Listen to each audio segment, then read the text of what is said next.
Well, talking about those two, big favorites there, big road favorites, leads us in right into our next segment.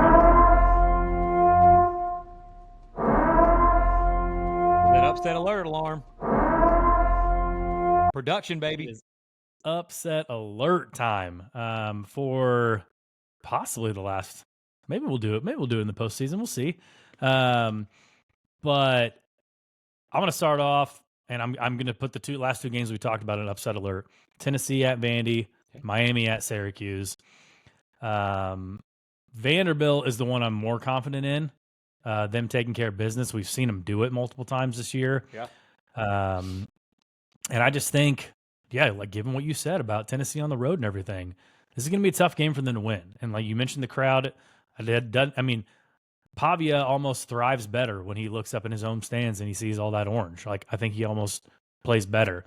Miami, we've talked about this game for different reasons. We talked about this game since the summertime and just kind of how a tricky spot this might be for Miami.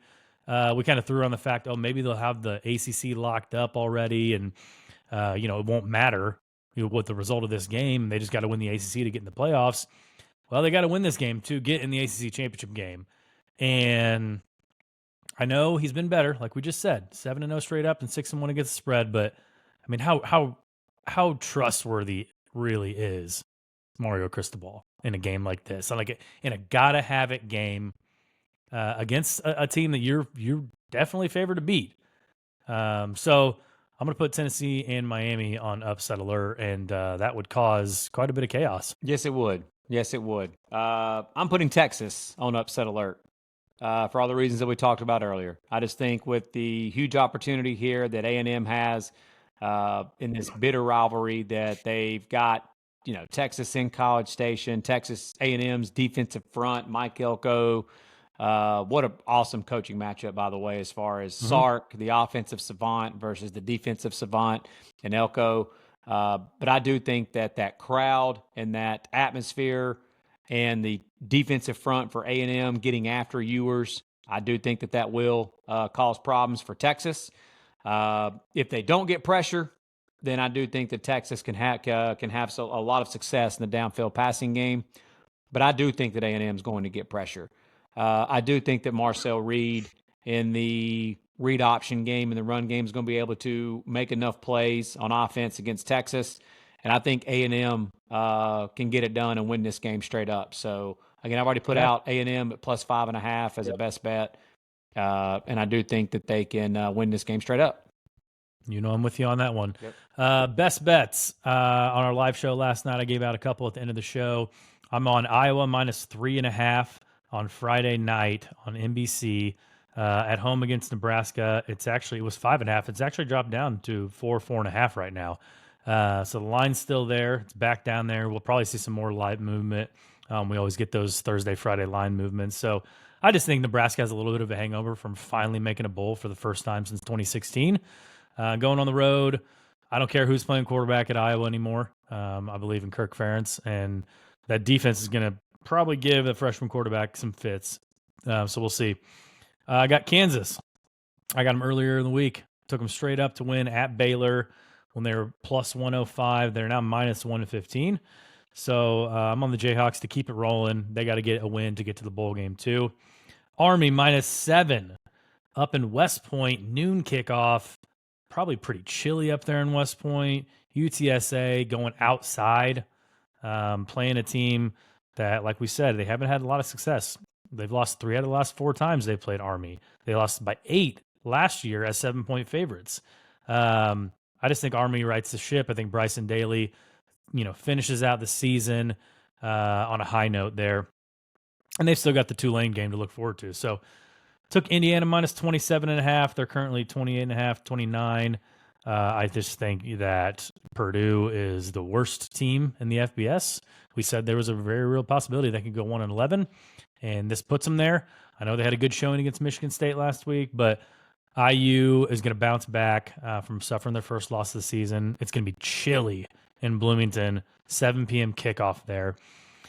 We talked about it a little bit earlier, Iowa State, Kansas. I'm going to take Iowa State minus 3. I just think home field advantage gets them there. I think Kansas State has been not great on the road. Just kind of like a Tennessee. Like they've just been a different team on the road. They're 1-4 against the spread on the road. So not a good Kansas State team on the road. With you, A&M plus 7.5.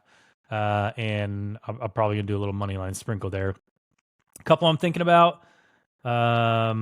Minnesota against Wisconsin. I think I might like the Badgers in that one. They're currently 2-point I'm favorites. with you. They're 5-6. Minnesota 6-5. Minnesota just a heartbreaking loss last week, losing by 1 to Penn State. That was their big game. What's It's that? kind of like Wisconsin. Kind of like Wisconsin the week before, right? Against Oregon. They came back and they lose by 19 to Nebraska. Yep. Going on the road in a rivalry game, Wisconsin's got to have this for bowl eligibility. That'll be huge for Luke Fickell to get those 15 practices for his guys. So, another one I like. I mean, I went against my alma mater last week, and they punked me. They said, "Don't you dare do it! Don't you dare bet against us!" And they had their best performance of the year against Western Kentucky, and now they're in a scenario where if they beat Sam Houston State this week, they're going to play Jacksonville State for the Conference USA Championship. I'm going to do it again though. I kind of like Sam Houston State +3. The Bearcats are 8-3. They're getting points at home. Liberty is another one of those teams, 1-3 against the spread on the road. And I just think it's kind of a spot game here. And I think Liberty's Conference USA run ends here. And then another one I'm thinking about, which I'm probably going to pull the trigger on, is Vandy +11. So what you got? All right, so I already gave out Texas A&M +5.5, and I may sprinkle a little bit on the money line as well. But Texas A&M 5.5 +5.5 is an official best bet in that spot. I am also going to play Florida -14 at -120. They're currently at 14.5. Just again, when it sits at a key number in the hook, I'm fine with buying the hook. So I'm going to take Florida at -14, -120 to take a lot of frustration out in the rivalry game there against Florida State. And I think that DJ Lagway and that crew and Billy Napier and that crew keep the momentum rolling and keep it going in that spot. And I'm going to take Kentucky at home against Louisville, getting 4 on their home field from Louisville. Kentucky doesn't have any bowls to play for, nothing like that. They have owned this rivalry for a long time. Mm-hmm. And I think that Mark Stoops and Kentucky get it done and win against Louisville at home. That's another one that I'm considering sprinkling some money line action on. But at this point, I haven't gotten there yet. And that is all that I'm giving out at this moment. Some others that I am looking at. I'm looking at LSU -6 at home, final home game. Oklahoma coming off that huge win against Alabama. Now got to go on the road to Baton Rouge. I could see Garrett Nussmeier in his final home game there in Baton Rouge and that bunch lighting it up a little bit and scoring some points and taking care of business. And they're currently a 6-point favorite. I also am looking at Wisconsin with you at -2.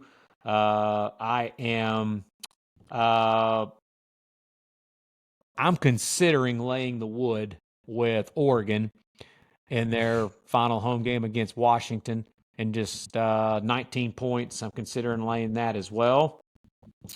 And is Mac Brown? I know he's fired, but is he not coaching in this game? He's coaching. He is coaching. He's coaching against NC State. One last ride with the Tar Heels. Yeah, I'm not going to give it out at the moment, but I'm looking hard at North Carolina now. They love Mac. Those kids love Mac Brown, bro.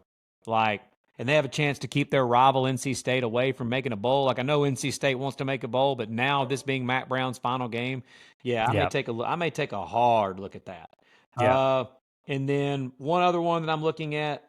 I've got others probably, but one other one I'm looking hard at the moment is Mizzou at home. Final home game. They've got a bunch of guys that are like Luther Burden. He's not a senior, but he's going pro.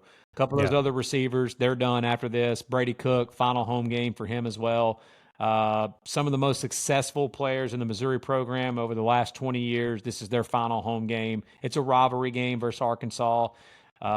They've actually played pretty well the last few weeks as well. Went on the road to South Carolina, played well, beat the brakes off Mississippi State last week in Starkville. I could see Arkansas is already bowl eligible. I could see Mizzou getting a win there. And the last one, Kansas. I'm probably going to look at Kansas with you as well. Okay. I'm going to get all sappy here. We are truly thankful for everybody who's listening and watching the show and who's stuck with us throughout the year and last year and through these last 15 months. It's been awesome. Mm-hmm. Hope everyone out there has a wonderful Thanksgiving. If you stuck with us and listened to this on your ride to grandma's house or whatever, we appreciate your wives and your children indulging us too. So just a couple dudes here talking ball. Thankful for college football, thankful for family and friends and all that good stuff. So we appreciate you guys, and we will be back to recap the games next week. Enjoy it. Happy Thanksgiving.